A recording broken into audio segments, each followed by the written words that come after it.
മഴയൊന്ന് ഒതുങ്ങിക്കഴിഞ്ഞപ്പോഴേ ഞാൻ നമ്മുടെ ആനക്കുട്ടനെ ഒന്ന് ഫോക്കസ് ചെയ്തതാ. അവൻ നല്ല ഗംഭീരമായിട്ട് സ്വതന്ത്രമായിട്ട് തിന്നുകൊണ്ടിരിക്കുകയാണ്. ഇതാണ് കാട്ടാന, ഒറിജിനൽ കാട്ടാന. ഓക്കെ, കുറേ ദൂരത്താണ് ഉള്ളത് ഇപ്പം, പക്ഷേ ഇത് ഭയങ്കര അടുത്തായിരുന്നു. അവിടെ നിന്ന് ഇപ്പം അങ്ങോട്ടേക്ക് പോയതാണ്. ആ മഴയത്ത് നമ്മൾ അത്ര കണ്ടില്ലേ എന്ത് ഭംഗിയായിട്ടാണ് കഴിക്കുന്നത് നോക്കിയേ. എനിക്ക് നേരിട്ട് കാണാം, പക്ഷേ ക്യാമറയിലൂടെയുള്ള വിസിബിലിറ്റി കുറച്ച് ക്ലാരിറ്റി കുറവുണ്ടാവും.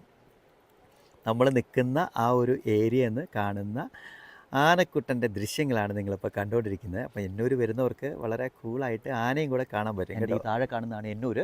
അപ്പോൾ അങ്ങോട്ടേക്ക് നമ്മൾ യാത്ര തിരിക്കുകയാണ്. ജസ്റ്റ് ഒന്ന് ഇറങ്ങിപ്പോകണം താഴേക്ക്. ഇതാ ആ ഭാഗത്ത് അവിടെയാണ് നമ്മുടെ ആനക്കുട്ടൻ ഇരുന്ന് മേയുന്നത്, ഭക്ഷണം കഴിക്കുന്നത്.